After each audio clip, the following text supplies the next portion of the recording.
All right, previously we learned something called Newton's method.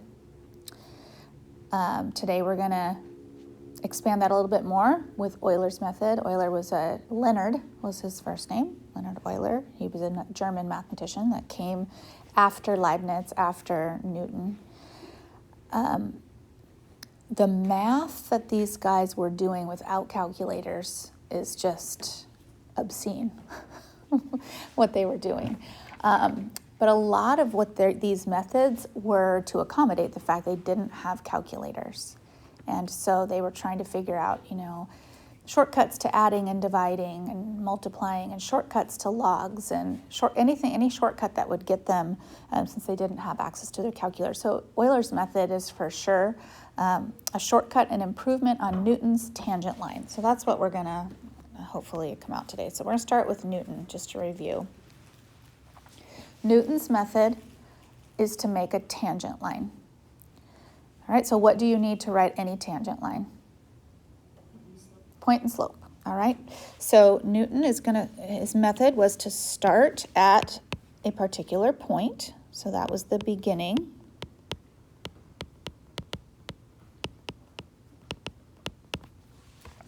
And then to figure out the slope using the differential equation, the formula for the slope, so that would come next. And then Newton would write a tangent line. And he'd use that tangent line and he'd start moving away from the curve along the tangent line. His logic was, even though the separation between the curve and the tangent line is happening, it's close enough. I mean, this is zoomed way, way, way in. So you have to understand that the gap is very, very small between these things because we are zoomed way in. But Newton's philosophy was, he acknowledged there was a gap. He would say he knew to talk about overestimates and underestimates, but that his argument was it's so much easier to work with a tangent line than it is to work with a complex curve. So he was satisfied that the ease of working with his tangent line was worth the loss of accuracy. Okay, that was kind of his reasoning. Now, what would happen the longer you stayed on the path of the tangent line? So what if I kept this tangent line going and went another equidistant and ended up out here? What's going to eventually happen? Yeah, the gap is going to get bigger and bigger the farther away you get, the longer you stay on the tangent line.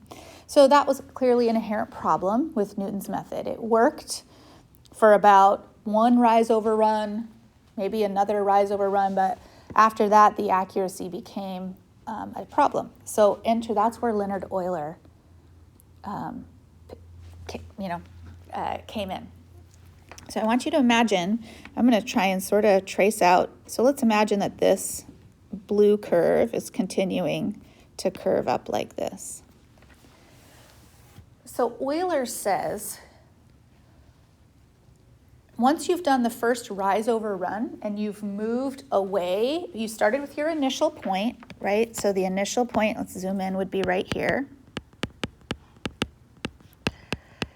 And you followed Newton's tangent line out, going over a rise over run or run over rise, whatever, and you get to the next point, so x1, y1. What if instead of following that trajectory and keeping going with the same slope like Newton would, what if you pivoted? And what if, instead of finding a continuous tangent line, what if you found all these little tangent segments? And what if you pivoted and you turned and you found something that was parallel? See how I'm trying to draw parallel? Like, figure out if it's parallel to the curve. And then what if you went that out, and went out the rise over run on that? Now the gap is way less. And then what if right there you pivoted again and you calculated a new slope, and then you were able to go another, then you would be minimizing the gap.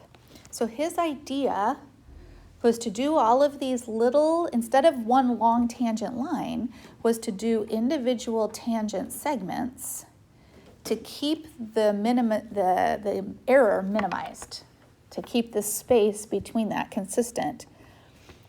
And basically, he's kind of matching the concavity, right? As the blue curve is curving up, then Euler was just readjusting. It was micro adjustments, but he was fixing the slope. Fix the slope. Don't just assume the slope is going to stay the same. Fix the slope every time you go to a new point.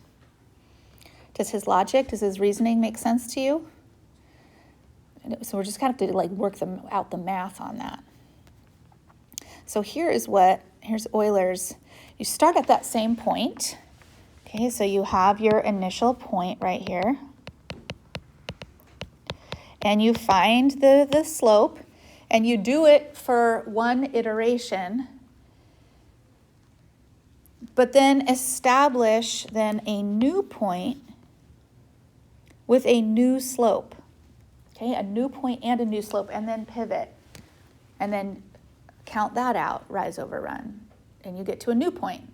And then find the new slope at that point, and then pivot again, and then move on to the next direction. It's kind of like I imagine, you guys ever play like a blindfolded game where if somebody's got the blindfold and then someone else is trying to give them directions? Like, no, just like turn a little bit, like just, oh no, okay, take one step forward. Okay, it's kind of like that where Euler's going, okay, move to this point. Okay, now pivot, find a new slope. Okay, take a step forward. Okay, now pivot a little bit more. Okay, take a step forward.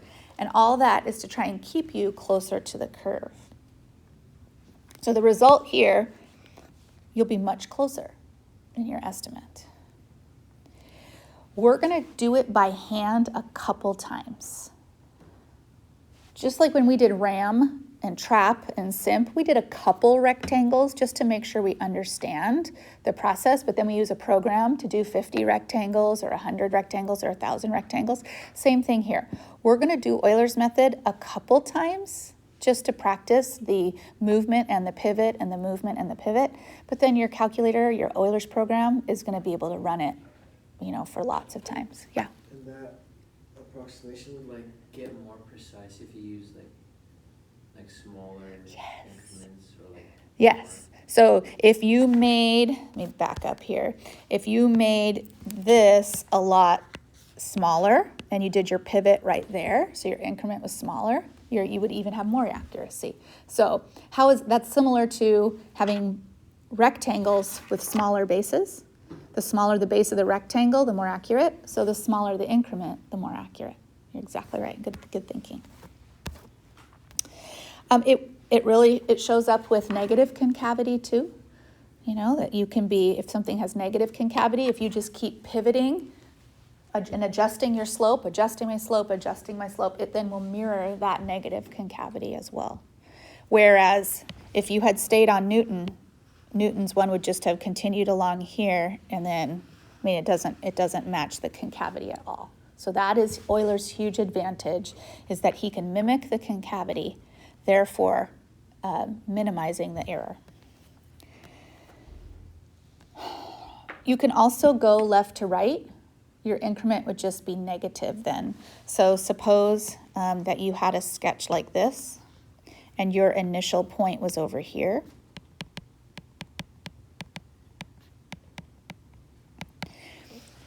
Then you would have a negative increment and you would work backwards. So if we're parallel here and we go out, do it in blue, maybe that shows up a little better, and go to our next secondary point. Now recalculate the slope and then have a negative increment. So now the slope is going like this. And then recalculate the slope. And now parallel would look like this. And then just keep recalculating the slope. Now I'm almost at zero slope. And then the slope starts to be negative. Okay, but you can work, doesn't have to be right to left. You can work left to right. You can work right to left, either positive increments or negative increments. All right, so we're actually going to do it. If you've done anything, yeah. What is Euler's method for? Is it used to find So it's not to find an integral. No, it's to find the approximate y value. So like if I had my initial point and I wanted to know what's the y value right there, but the curve is too complex. Like maybe it was a logarithmic curve, or maybe it was a trig curve, or maybe it was something and remember, you can't just type it into here. So instead of figuring out the y value along the curve, you use the increments to find this y value right there. You say, that's pretty close to what the y value on the curve would be. Okay, the gap is going to be pretty minimal. So it's used to estimate. So just like we used rectangles to approximate area, we're just using Newton's and Euler's method, both to approximate y values. So Newton's could do it for a really small increment. Euler's is accurate for much longer. I use this to help me keep track of everything as I'm moving from point to point. If you'd rather draw it on an actual graph, you could use that. It's totally up to you. But I'm going to use this, and then I'm going to draw it on the board at the same time. So if you want to zoom in and do a little squeeze drawing somewhere. Okay, use Euler's method with the small increments of 0.1 to approximate the y value at x is 1.5, given the slope would be x plus 1, and the initial condition is y2, x1. All right, so let's say y2, x1. We're starting right here.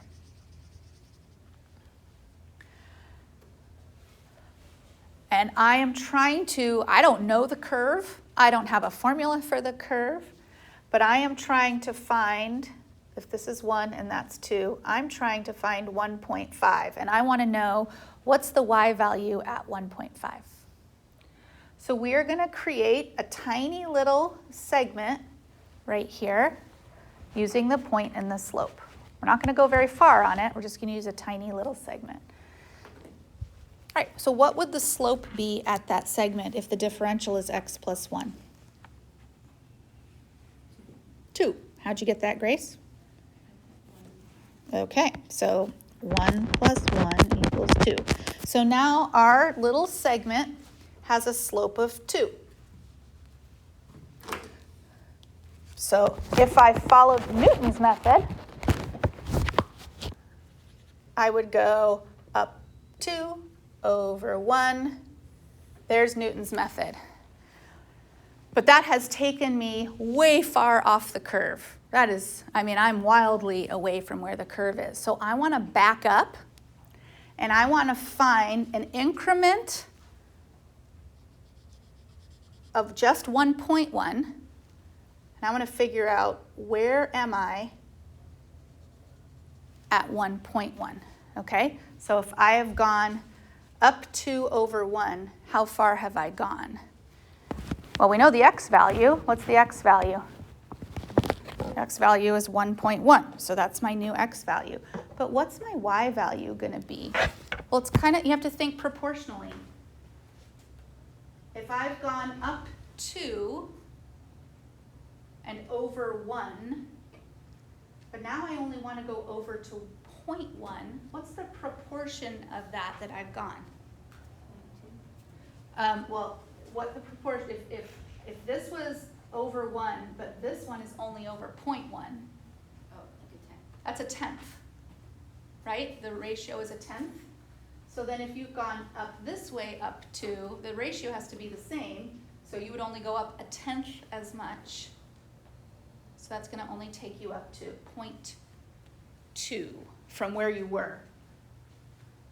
So I was at 2, and now I'm at 2.2. So I'm at 1.1 and 2.2. So I've only gone up a little bit. So as I'm thinking about that, I'm keeping track of where I've gone. So this is basically 10%. Okay, 0.1 is like a 10% increase. So that basically looks at your next point right here. Both of them are 10% more than they were before. 1 went up to 1.1, 2 goes up to 2.2. That's a 10% increase. Okay. I'm going to get rid of all of the rest of Newton's line, and I'm going to pivot. I'm going to find a new slope. So now I want to pivot and figure out what I'm going to do next. So to pivot, I need to find the new slope. And remember, this is the slope equation right here. So what would the new slope be? It's not going to be 2 anymore. What will the value of the new slope be? 2 point. Yeah. So you take the x value and you just add 1. That's the formula for the slope. So it's 1.1 plus 1. So now my slope is 2.1. But I'm still at a 10% increment.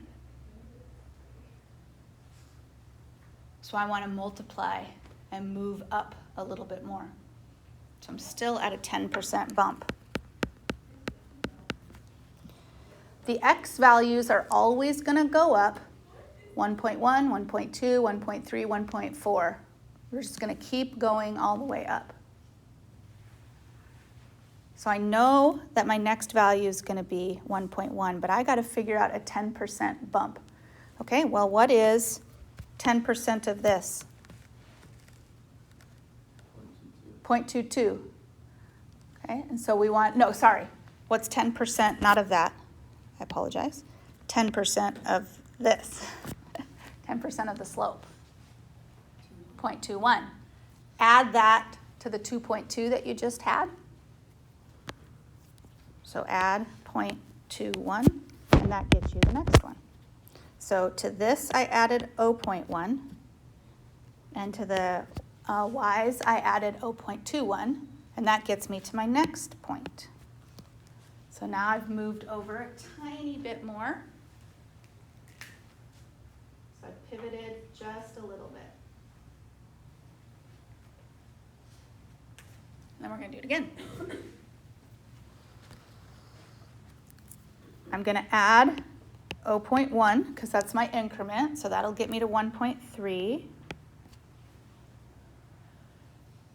My new slope is always x plus 1, so 1.2 plus 1. So my new slope is 2.2. And I'm going to do a 10% increase on that because that's the increment I'm working with. So my 10% increase is 0.22. 0.22. So I add that and I get 2.63. So there's my new point. 1.3 and 2.63. So that's, a little bit more. And then we do it again. We add another 0.1. That's the 10th of an increment. We find the new slope, which will be x plus 1, which is 1.3 plus 1, or 2.3. I take a 10% increase on that, which will be 0.23, which gives me 2.86. So another micro adjustment. And then I didn't give you the last answer. I asked you to stop when we get to 1.5, so that's what we're trying to do.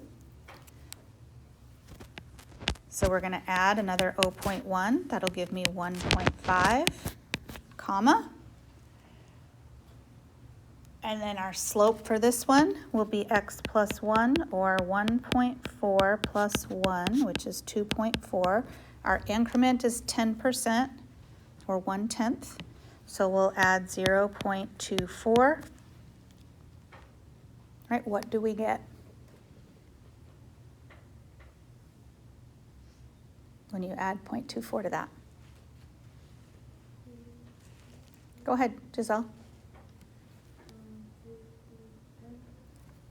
3 point what?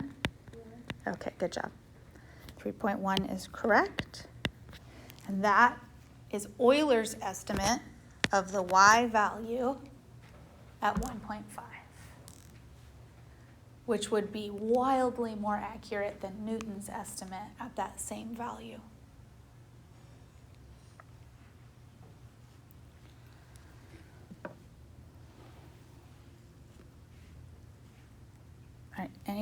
and that's one shot at it, our first chance. Yeah. Are the two right columns just kind of what you did on the left side? Yeah, Something different? yeah, it's just another way to organize it. Like, this is taking, I kept doing dy dx is 10%, or sorry, the increment was 10% or 0.1, and then I was multiplying it by the slope. So that's exactly what I was doing, is multiplying, and then the delta y is that I was adding it to it. All right, let's try another one. Okay, now, our initial condition is 2, 3, but what are we asked to estimate? Use Euler's method to estimate what? 1.5, but my initial condition is 2, 3, so what direction will I be going? I'll be going backwards, so all my increments should be a negative 1/10, a negative 1/10, a negative 1/10 in this situation. We have a different slope formula. Our slope formula this time is 2x minus y. So the slope formula is different.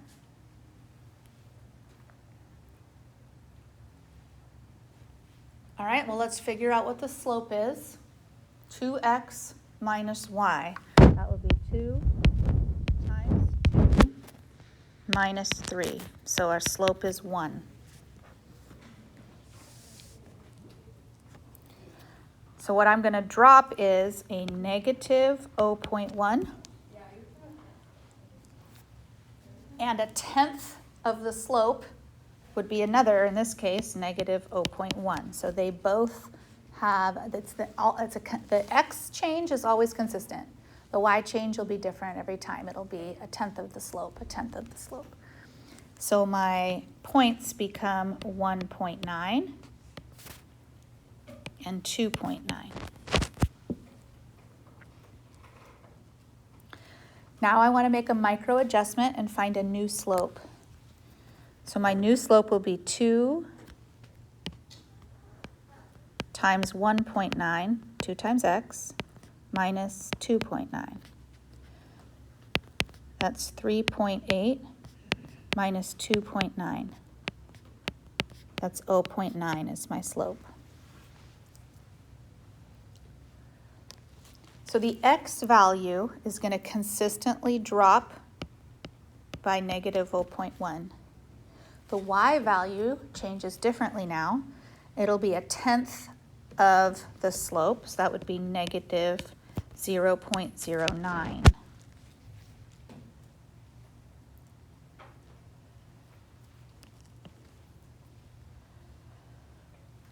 Okay, Gracie, can you give me the next iteration, my next position? 1.8.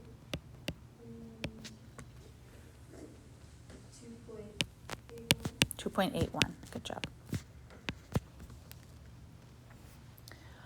Okay, then we're going to find a new slope. So it'll be 2 times 1.8 minus 2.81.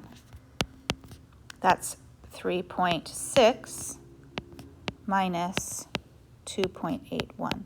So we need to do the subtraction on that. I believe that's 0.79.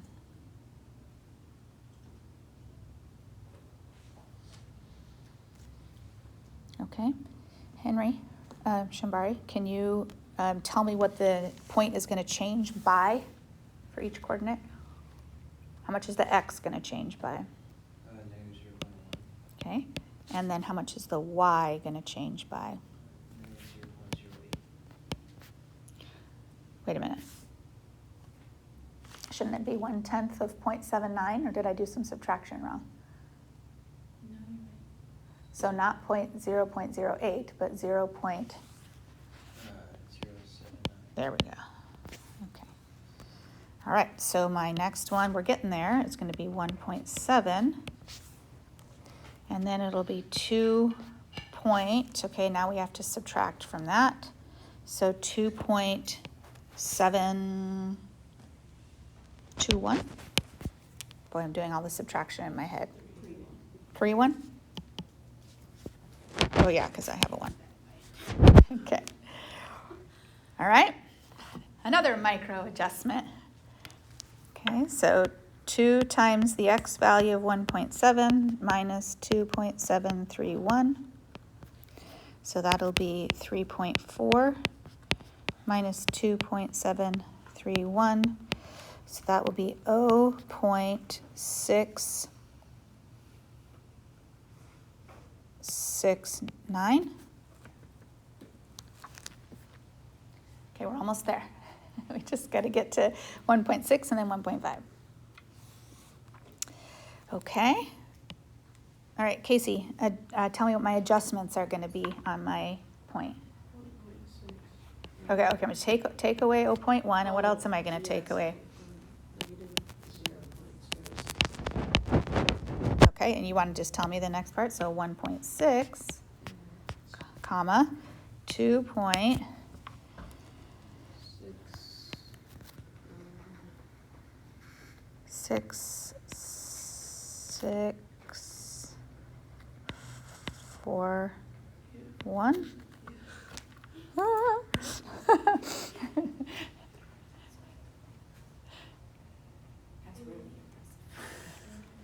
I hope that, okay.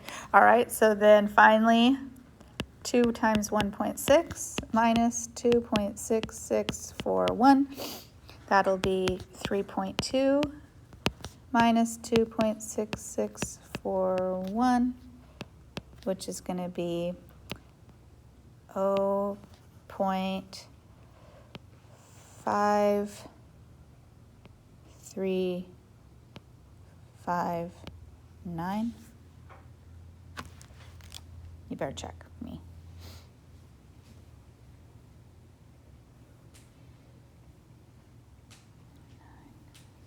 I think I did that right. All right, so then minus 0.1 and minus 0.05359. So we'll hopefully come up with our final answer of 1.5, comma, 2. No, I can't do it anymore. What do you got, Grace? 2.61051. Okay. Let's check our math with the Euler program and see how we did. For homework, by the way, I don't ever really ask you to go more than 3 iterations. Okay? Okay. All right. So put the slope into y1. So our slope is 2x minus, and then we need actually to put in y. So you'd use the alpha key and put in y. Do you know what button is y? Button number 1 on your calculator should be y. And then you should be able to run Euler's program starting with your initial condition. So my initial condition is 2, 3. My increments are negative 0.1. And then it should take you through all of the successive iterations if we did all of our math right. And we did.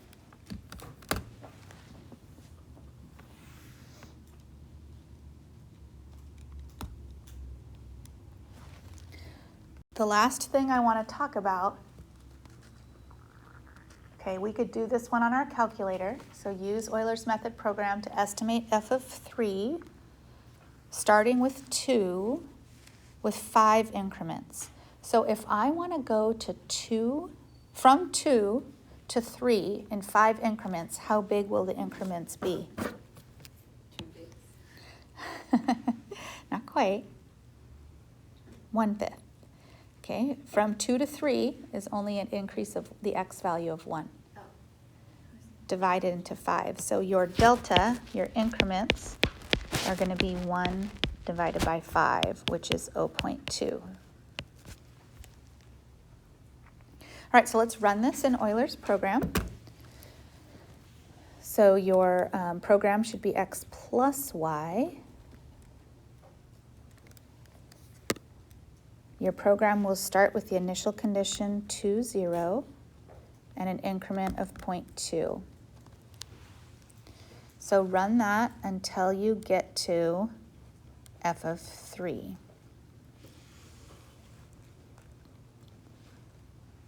Giselle, did you get there? Almost? Can you hit enter to get me to f of 3? Or not yet? Okay, Henry B?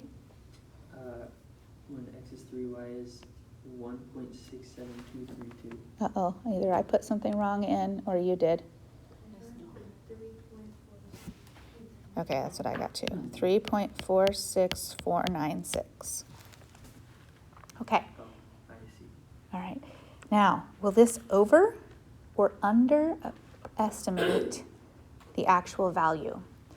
What do you have to know in order to answer an over or underestimate question? Concavity. How am I going to find concavity? Second derivative. Okay, so can I find the second derivative? What's d2y with respect to x? All right, so what would the second derivative be? What's the derivative of the first part? 1. What's the derivative of the second part? dy dx. What is dy dx? Okay, so the second derivative is 1 plus x plus y. So at 3, with an estimated y value of 3.46496, what kind of concavity or what kind of second derivative will I have? Positive. So this is going to be always greater than 0. So this will have positive concavity, which means my estimate is what kind of estimate?